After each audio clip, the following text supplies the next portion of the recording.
ಈಗ ಶತರುದ್ರಿಯ ಹವನ 169 ಮಂತ್ರಗಳಿಂದ ಶಿವಪ್ರೀತಿಯರ್ಥವಾಗಿ ಪರಮೇಶ್ವರ ಪ್ರೀತಿಗಾಗಿ ಹವನವನ್ನು ಪ್ರಾರಂಭ ಮಾಡ್ತಾ ಇದ್ವಿ. ಓಂ ನಮೋ ಭಗವತೆ ರುದ್ರಾಯ. ಓಂ ನಮಸ್ತೆ ರುದ್ರಮನ್ಯವ ಉತೋದ ಇಷವೇ ನಮಃ. ನಮಸ್ತೆ ಅಸ್ತು ಧನ್ವನೆ ಬಾಹುಭ್ಯಾಮುತತೆ ನಮಃ ಸ್ವಾಹಾ. ಓಂ ಯಾತ ಇಷ ಶಿವತಮಾ ಶಿವಂ ಬಭೂವತೆ ಧನುಃ.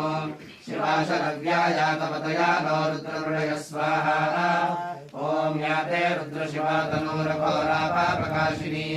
ತಯಾನಸ್ತನುವಾಶಂತಮಯಾ ಗಿರಿಶಂತಾಭಿಜಾಕಶೀಃ ಸ್ವಾಹಾ.